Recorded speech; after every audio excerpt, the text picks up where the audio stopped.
if you're a sales manager or a sales rep, you make sure that in every sales opportunity that you're pursuing that is substantial or must win, that you have a solid win strategy. Why is the customer going to choose us instead of competition?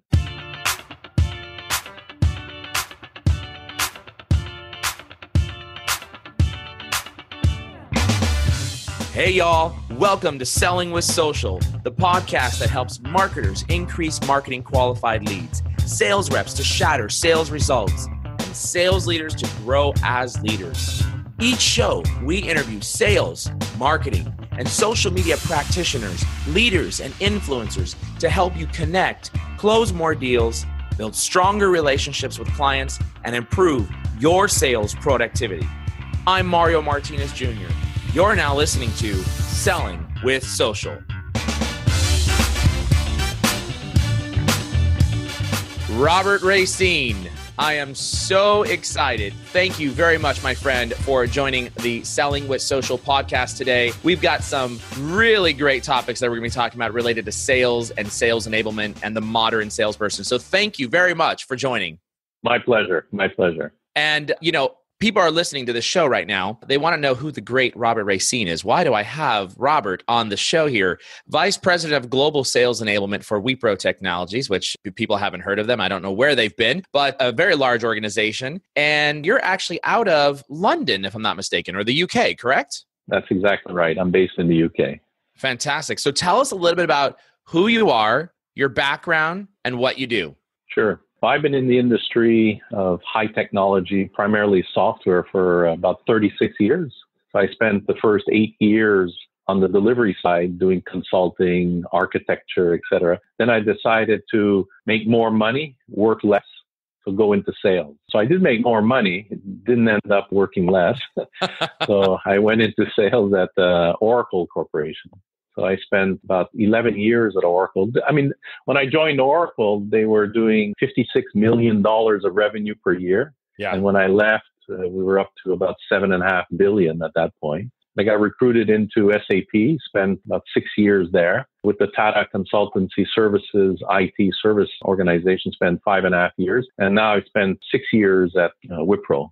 So for the last 11, 12 years, the Indian IT service providers serving global customers around the world. Yeah. And you know what I love about your background, Robert, is that you actually spent time in the sales organization, as you said, and you spent time in the leadership role as, if I'm not mistaken, you were a VP of sales actually at SAP. Yeah, that's exactly right. So when I moved into sales, I moved into account management. So some medium-sized accounts. Very quickly, I got promoted into larger accounts. So this would have been sometime around 87, 88. So around 90, then I was handling banks, utility companies as account rep. Then I went into hunting, so to recruit some of the financial service accounts. Then I went into strategic alliances to learn that part of the business, and then into management. So then I went into sales management, spent a couple of years there.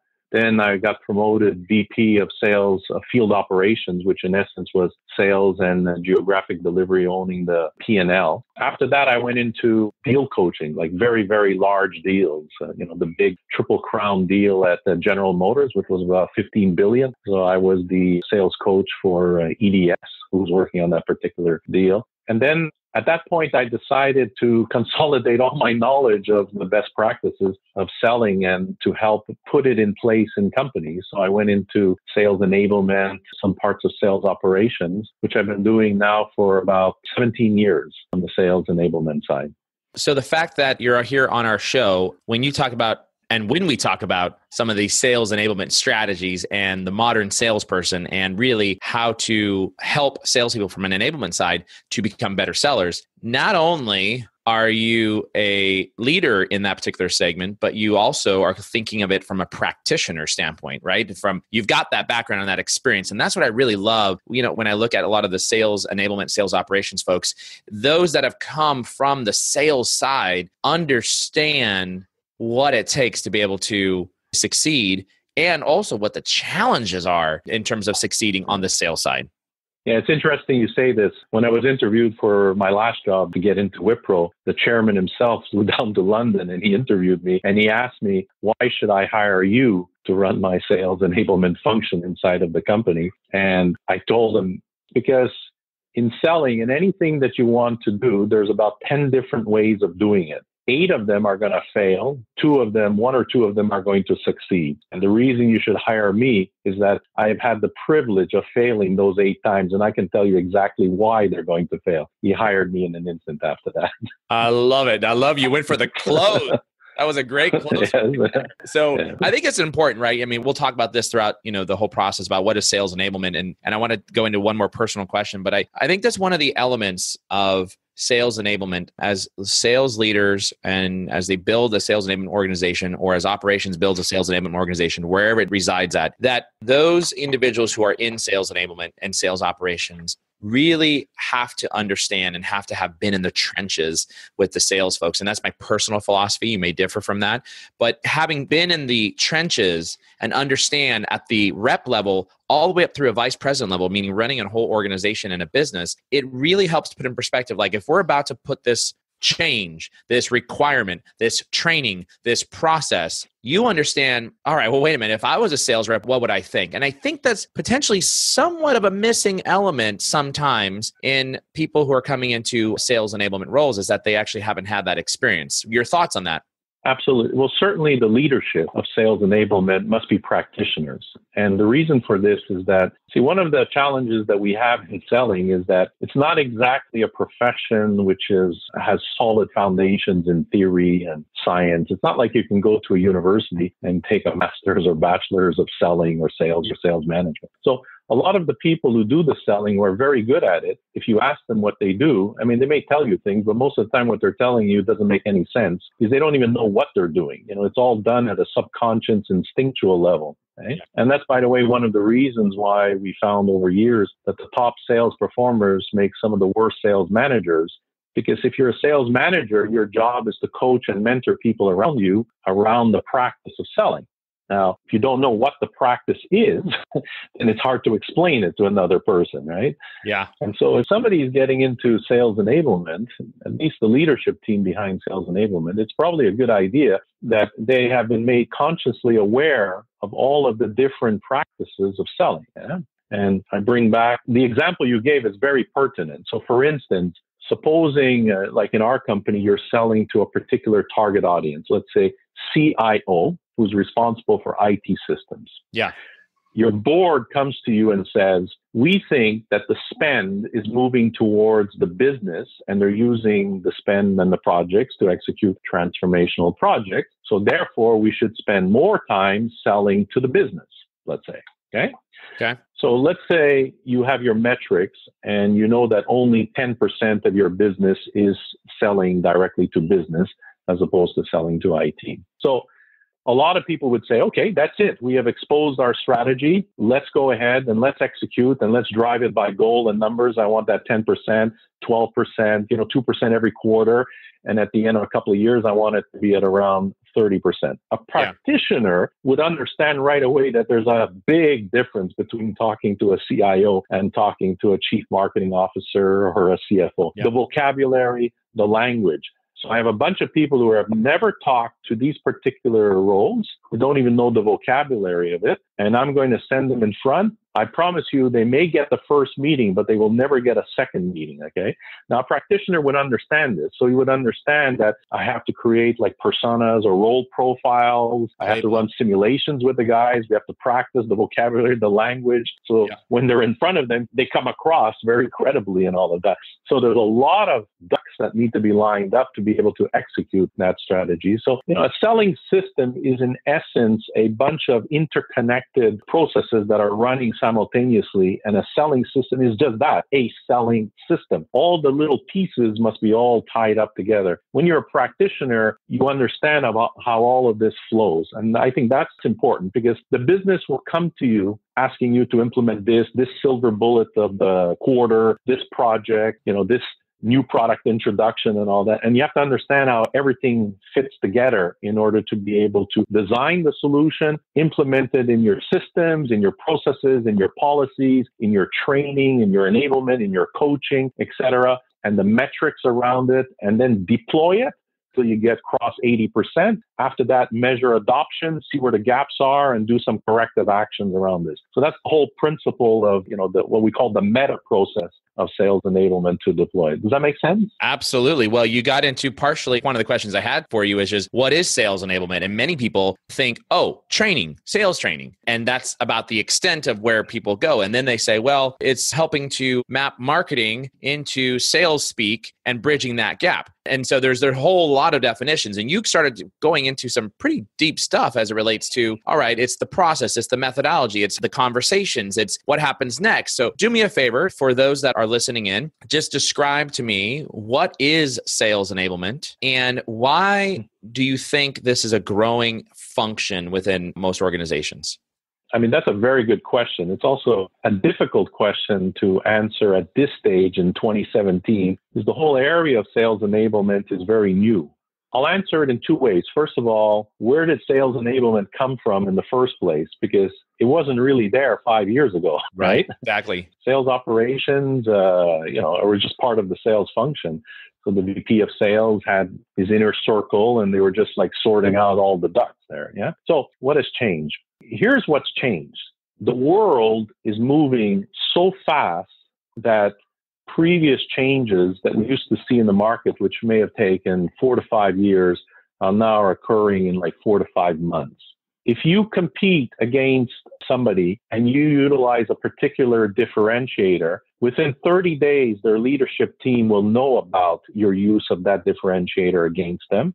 And within 90 days, they will have neutralized it and come up with an alternative differentiator against you. Okay. So therefore, the rate of change in the market is so fast that you have to keep evolving your selling system. It is no longer sufficient to be a close follower. Let's do our process, our policies, and we're good to go for 3 to 5 years. You have to be changing it on the fly. So in essence, what I would say is that sales enablement is in essence a change the business function. Its purpose is to take the strategic direction, which is determined by the CXO level and the board of the company, and based on that, ensure that all of the policies related to selling and going to market, all of the IT systems that support it, the reporting, the metrics, the analytics, the coaching, the processes, all of these elements are all integrated into one cohesive selling system that's fit for purpose at that moment in time and keep evolving it. So that is the purpose of sales enablement. So it's like an umbrella organization which keeps evolving things as fast as the market is evolving. The sales operations part takes the selling system that is being evolved by the sales enablement team and makes sure it gets executed as per policy and as per process. So they are in effect a run the business function. And why is that important? It turns out that our poor sales managers are so overwhelmed that our salespeople by everything that's going on to ask them to make sure that their review frameworks and their calendars and they've reviewed all the right deals and the pipelines and the account reviews, that all of these things are being organized like a well-oiled machine is a little bit too much to ask for the guy. Okay. So they're a little bit like doctors, right? Right. So the sales operations guys are like the front desk, which is organizing all the meetings and the purpose and the x-rays and give it to the doctor. And the sales manager is the doctor. Okay, what's next? You're doing a review of an 18 million deal that's going to close in 5 months from now. And this time we're talking about qualification. Perfect. And then he walks into the meeting. So sales operations is the reporting, the run the business, and making sure all the ducks are lined up so that the managers can do their job. Does that make sense? Sales enablement, change the business, sales ops, run the business. And after that, you have your sales reps, your pre-sales, and your sales management leadership team who are actually like executing all of this stuff. Yeah. 100% makes sense. I like to think of it as the design, build, and run model. The design and build it is your enablement. Your run Exactly. is your operations, right? It's all the folks in the background who are going to put together everything that you've designed and built and say, how are we going to pay these guys?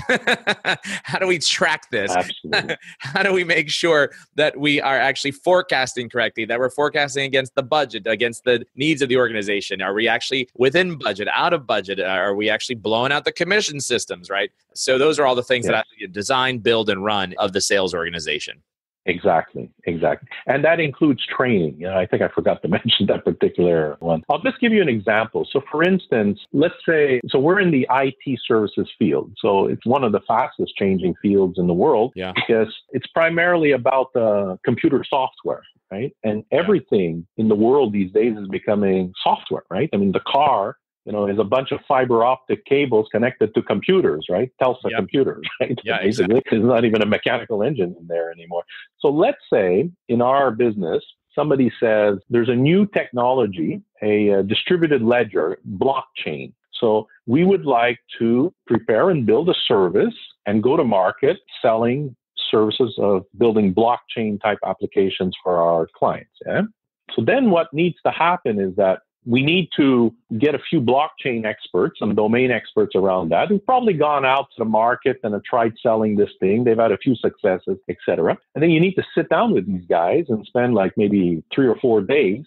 Who are you selling? What's the nature of that solution? Tell it to me in words that a normal human being can actually understand. Yeah? What's differentiated? Who am I competing against? Who should I target? How do I sell this thing? What's the delivery model, et cetera? So you go through all of this and you put together at a minimum a 1-pager, and sometimes if it's really important, you'll go all the way up to, let's say, a full 20 or 30 page playbook for this particular thing. So that's like step 1, right? Then step 2 is I must use this core document and I must create derivative works such as a training course, an e-learning course, a web page on our website, a brochure, etc. So, that's all the marketing stuff that comes around it, right? And then I have to get my sales guys into some sort of a training, right? So am I going to do a bunch of PowerPoints? I don't think so, right? So I'm going to prepare my PowerPoint decks, send it to the guys so he can go through it.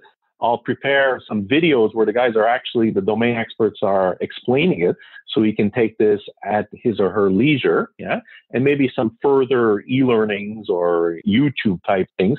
And once I'm ready, I'll probably do like a randomized 30-question self-assessment to figure out if I know the topics of it, just to make sure that, I'm above 60, 70%. And then I'll probably go into a room, practice it myself, practice it with other people, etc., do some training. Then I'm going to have my pipeline where I can tag deals to this blockchain thing, and I'll baseline the funnel. And then every single month, I'm going to calculate how much our funnel is growing, which sales reps have positioned the deal early in the sales cycle, which sales reps have not even made a call to talk about it. Those people I'll take out of the field and have a little chat with them one by one till this thing gets deployed. And then a year later, this thing is running and hey, we have a new service line and it's operational, right? So all of these things brought together is what it takes in order to be successful, especially in introducing new offerings into the marketplace. So what you've just gone through and what you've just described reminds me of the ever-growing need to have an enablement and operations organization separated, because I just saw yesterday, it was a stat that hit my desk and it was on the number of MarTech, the number of marketing applications that are falling into the MarTech stack. And I think I may be quoting this wrong, but I think the stat I saw was 5 years ago, it was, a couple hundred apps. Now, fast forward 5 years today, it's over 5,000 apps in the marketing tech stack. Right? Now, let's cross over into the sales stack. A couple of years ago, it was very few, right? You didn't have a whole lot. But now, fast forward here to 2017, and I saw that there are 700 apps now that belong to the sales stack. So you've got like all of these different things, and most oftentimes these apps are specializing in a very specific, specialized focus, solving a business problem. It's a true need. But then as a salesperson, as I start getting, we're going to get a new app for this and a new app for that, a new app for this, you start thinking like, man, I'm overwhelmed. I just want to sell, right? And that's the benefit that I think enablement brings to the table, is that you have the ability to be able to take the marketing tech stack and the sales tech stack that touch the marketing stack that touches sales and the sales tech stack that's applicable, and then figure out what's important, what do I need, how do I execute on that, and how do we actually utilize these apps to help us sell more. So that kind of leads me Absolutely. to my next question for you, which is really talking about sales enablement trends. You obviously are sold to as a buyer for sales tech stack applications and maybe even MarTech stack. But what I want to understand is, what are the top 3 trends that you see are taking place and happening in the marketplace that you believe truly have an impact for the sales community? Yeah, that's another very, very good question. It is clear at this stage that the type of projects that our clients are now beginning to do have a lot to do with what we'll call digital transformation, right? So they are transforming their enterprises. So the peculiarity of that type of requirement is that the customer has no clue what they want. They just know that as a company, they have to transform to digital. So therefore, the classical sales model where you go and you probe. So like level 1 selling is the customer knows what they want and knows how they want you to deliver it. Right. So we'll call that commodity. Okay. Now there's a place for that, and it requires a certain skill set as a salesperson to do that very predictably, very well, very efficiently. Level 2 is the customer knows what they want, but they just don't quite know exactly how to get it. Right. Yeah. So it's like a bunch of problems, and your job is to sort it out and come up to them with a solution and a roadmap that's risk mitigated, practical, etc. And a level 3 is what we're experiencing in today's marketplace, right? Where you go see the customer, he's a bank, let's say a retail bank. He knows that if he doesn't have a banking app for his customers in the next 3 years, let's say by 2020, by 21, he may not be in business anymore. It's as simple as that. He knows that. Totally because obsolete. he can see the trends, right? Yeah. So as a sales team, you're now being asked to have a chat with him and to co-create the vision of that particular solution. And that is like a combination of McKinsey, consultancy, etc. So what's happening today is that the sales leader and the teams, the breadth of knowledge and the engagement model that you have with the customers is becoming much more management consultancy with solutioning, with delivery, all embedded. So the teams are much larger, the projects are much more complex, and the discovery protocol, the questioning, even when you meet the customer for the first time and you start to talk to them and you ask those questions before like challenging them or giving them your value prop pitch, you have to bind with them. So you have to use their language, ask probing questions and all of that the customer sees that you get it. And then you start to create a connection. Once you have the connection, then you can start talking to them about how we could work together and do workshops, etc. So that's becoming much more complex. And we're solutioning things where neither us nor the customer knows what the end solution looks like. So in effect, another trend that we're seeing is the classical model of the big pitch, where you have this big problem and here's the big strategy to solve it. Just give me the big purchase order and we'll do the big project. And then in 18 months, we'll deliver, or in 6 months, we'll deliver the big project. That's also evolving into, listen, we don't know what the future is. We're like for sure 50% wrong. So let's take this big strategy. Let's whittle it down to a 2 or 3 week thingy. And let's build like a fork, right? Like 4 or 3 different threads. And let's build some prototypes over here. Whichever one is going in the right direction, let's try that out, right? And let's evolve that. So it's very much like co-creation, co-visioning, co-solutioning, and all that. So it's a much more of a partnership type of model. And that's just one of the trends that we're seeing right now. Do you think those trends that you just described, which I cannot disagree with you in terms of working in the enterprise and working in that, higher end mid-market, but are those some of the same trends you're seeing from a sales enablement standpoint in the mid-market and in the small business segment? It's not an area that I don't spend a lot of time in that particular marketplace. I do know one thing though, is that whatever problems and challenges the big companies have these days around digital, you can be sure that even the small and medium. I look at my son, right? So he graduated from university. He did his master's degree in aircraft maintenance systems and all of that. One of his thesis paper was about what we call tool control system. I'm not sure if you're aware, but most of the accidents, about 40% of accidents are based on like forgetting a tool, like in a wing or something like that, Wow. Or a block of wood in an engine assembly and you turn it on and it ruptures all the blades and stuff like that. So he came up, and, only the young guys can do that these days, okay? So he came up with this solution where they got this 3D scanner, right? And they put the tools on a platform. They scan the whole thing. They bring it into a CAD software, and they edit it and lay out all the tools. and then they send it into like this Chinese-built milling machine through some computer-assisted manufacturing that goes into some foam platform and cuts out the little grooves for all of the tools. And they slide that in those $50,000 toolboxes, and they put all the little tools inside of there. So that's a combination of about 7 or 8 different technologies, all digital. And then they put this into a trailer, and they got one of these things that can draw like 8,000-pound trailers, and they go on site because the guys can't be without the toolbox, so they have to do it physically there. I mean, there's no way you and I would have done that, okay? I mean, This is like way beyond our capabilities, Sure. But That's the small enterprise, right? This is a company with 4 employees who's going to see Boeing, and Airbus, right? Yeah. And offering them these digital tool control systems, right? So I'm sure that they're running into the same type of challenges, that things are getting even more complex, edgier, a combination of multiple fields that they're having to bring together to create differentiation, right?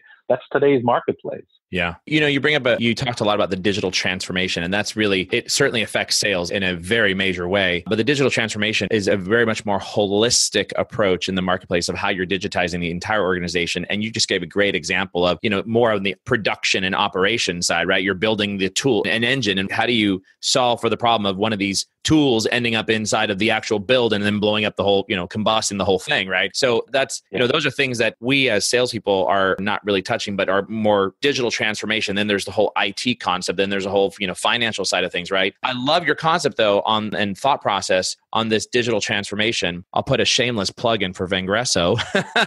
One of the reasons why that we formed Vengreso to really focus in on the digital sales transformation side of the house, right? Because there is without a doubt, it is indisputable that the facts are showcasing that salespeople today have to change in the way we engage with buyers. And what I'd like to say, I sent this to you before, but today's modern buyer requires a modern seller.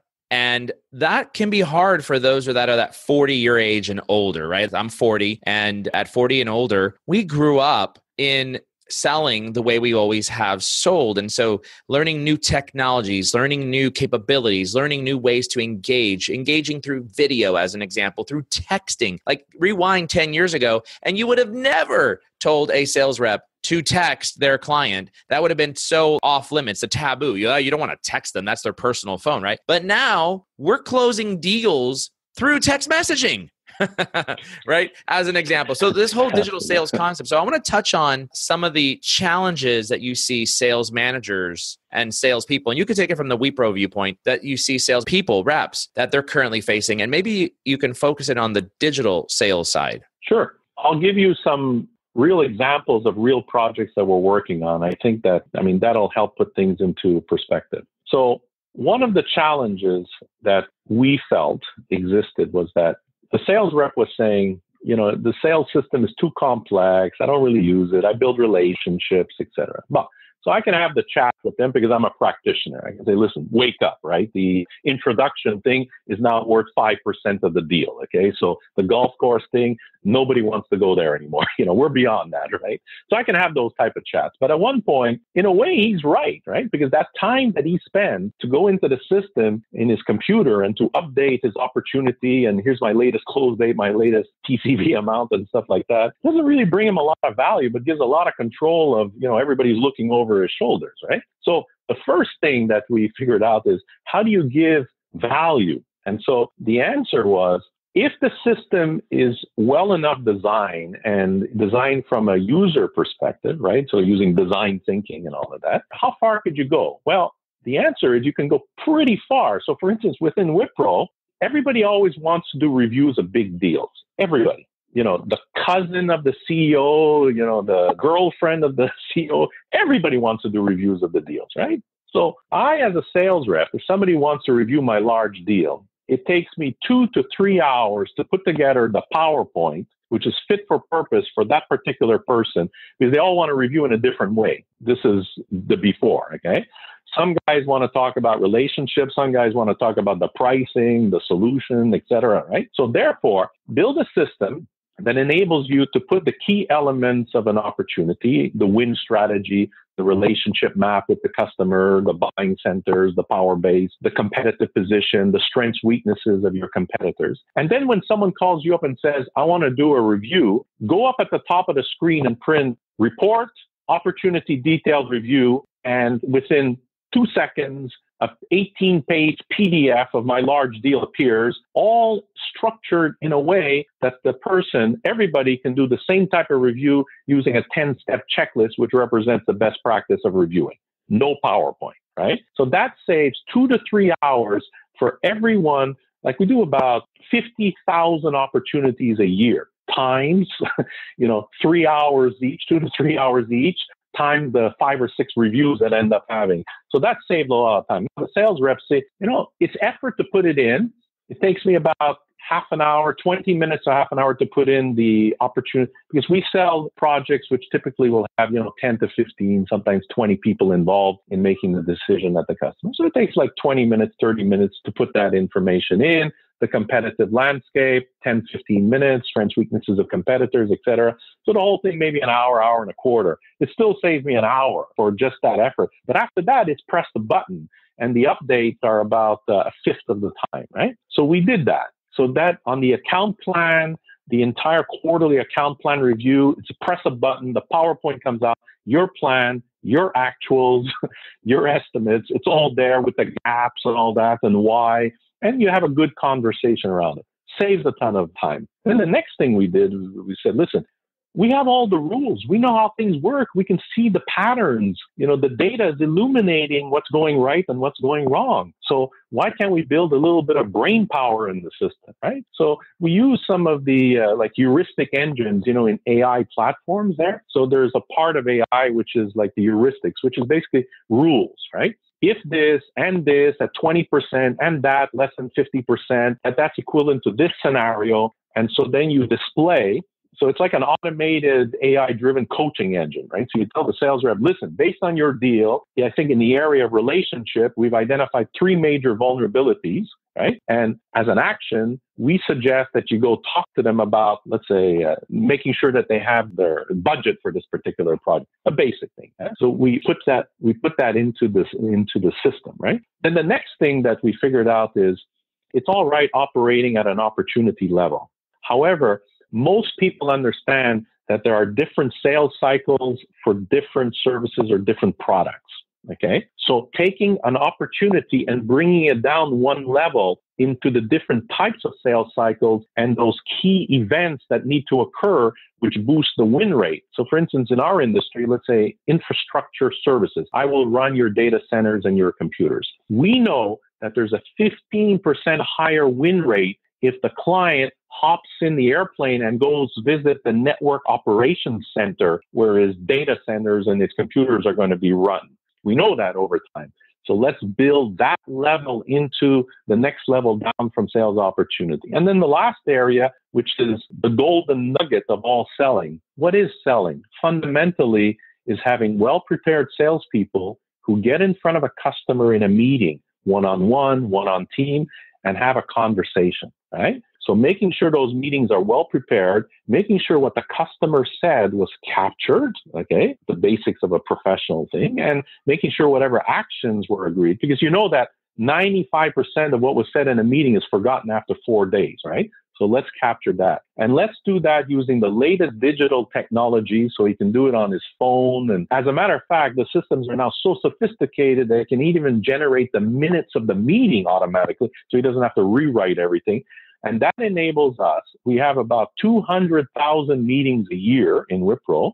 All the meetings, all the voice of customer, everything happening on a daily basis, almost in real time, is being filtered up to our CEO. So if there are new trends, he knows about it within hours, as opposed to in the normal world where it would take 6 to 9 months for a new trend to whittle its way up to the board level stuff, right? So all of these things are only possible because of all of this digital technology we have today. 5 years ago, you could not build systems of this type. It was impossible. But today it is, and I could go on and on. I mean, all these new things that we can build. It's really exciting because it's time in the industry where, the selling function is becoming really, really sophisticated, and we're starting to solve like some really big problems for our clients, right?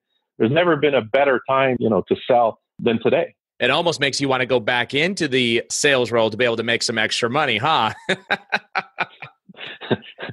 Absolutely. I'll tell you a secret, okay? One of my best friends said to me, listen, Robert, the thing about sales is that you're always client driven. So you no longer control your life, okay? And that's the price of that profession. When you have children who are teenagers, so from 13 to 19, they need for you to be around. So their suggestion was arrange your career so that at one point when your oldest becomes 13, that you can spend more time at home, right? So at that point, my suggestion was go into sales enablement, right? Give back to the profession, right? Yeah. And so now I have 4 children. So my daughter is 16 years old. So she's got a couple of more years and then she goes into her university and all of that.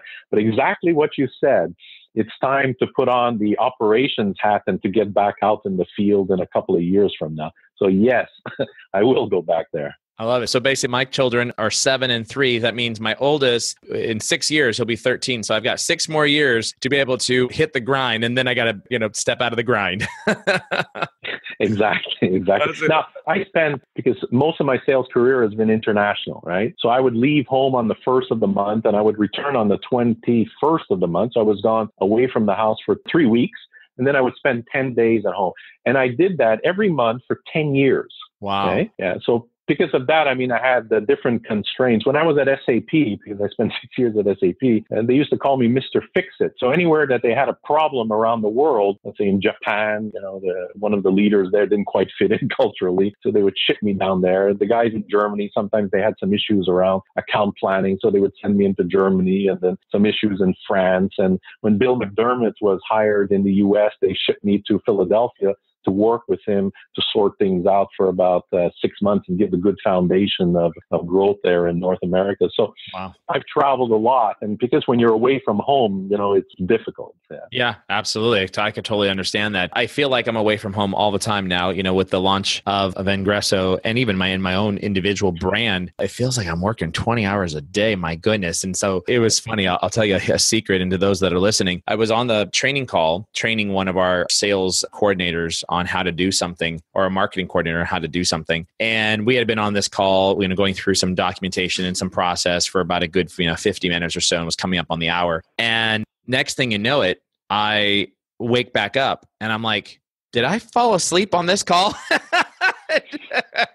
And she was like, yeah, I wasn't quite sure if you had just paused and closed your eyes and you were thinking, but it was a long pause. And I was like, how long was that? She was like, less than a minute. And I'm like, good. I feel so much more rested now that I got a minute's worth of sleep.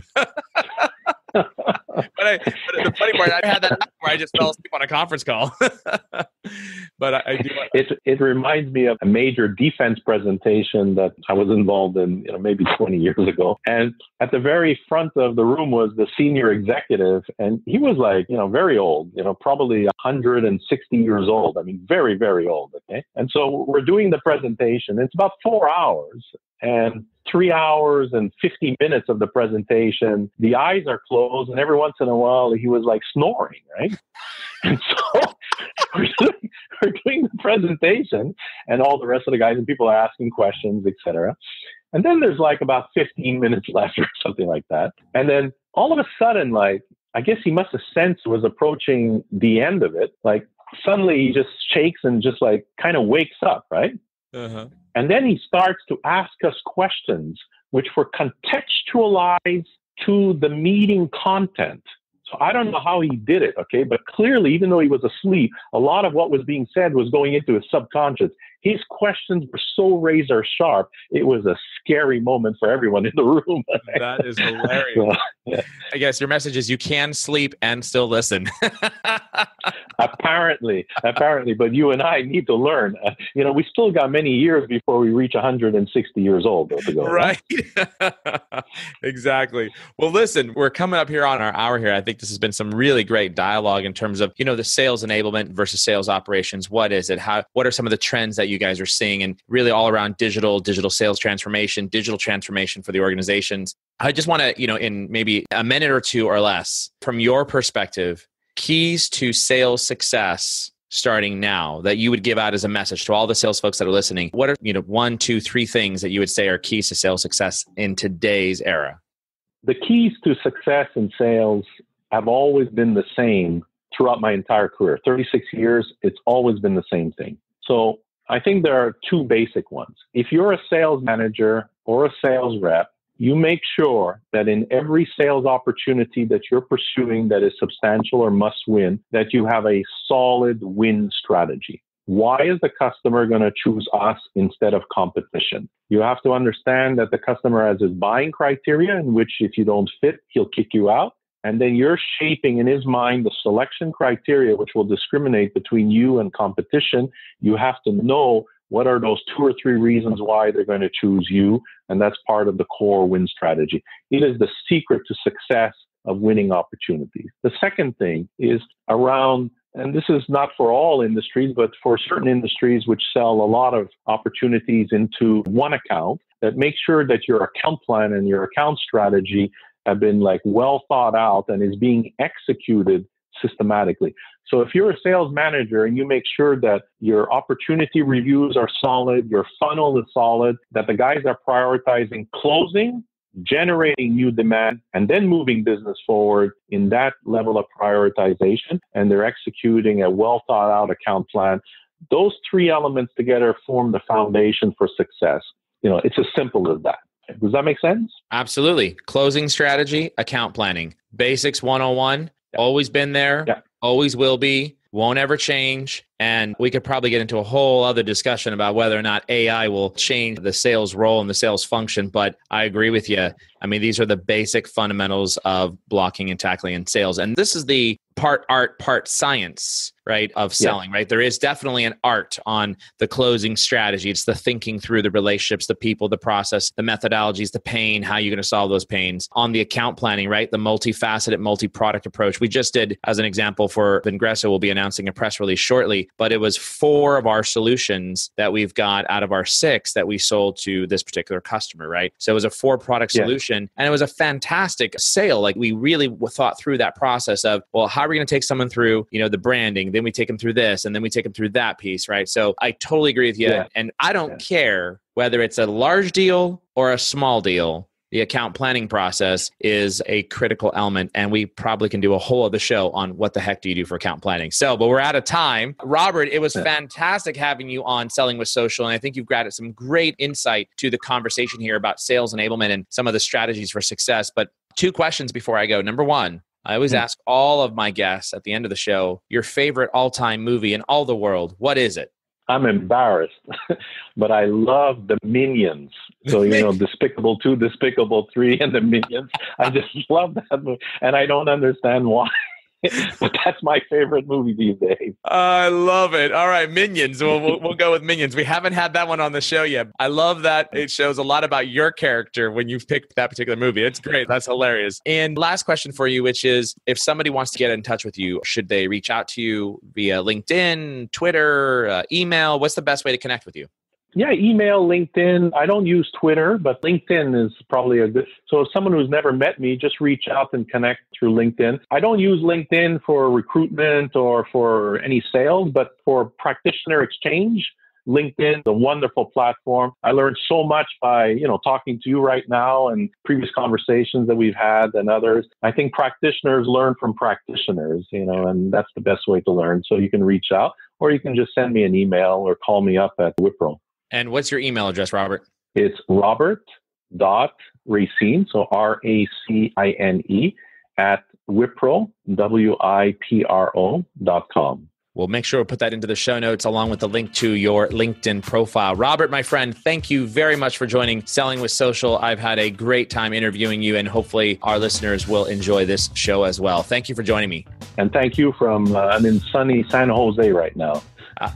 Take care. Fantastic, buddy. Thank you. Thanks so much for joining me on that episode of Selling with Social.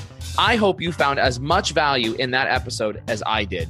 Here's what I want you to do next. Please go to www.vengreso.com. That's VENGRESO.com. VENGRESO.com. And make sure that you get access to our content. We've got the latest and greatest in digital sales, sales training, content marketing, and social selling strategies that are going to help you grow your sales pipeline. I look forward to having you on the next show of Selling with Social. Make sure you also go to vengreso.com/podcast to be able to get access to the latest and greatest Selling with Social episodes, along with any of the other episodes that we've got from Social Business Engines with my friend and partner, Bernie Borges, along with Conversations with Phil with my friend and partner, Phil Gerbishak. Thanks again for joining on Selling with Social.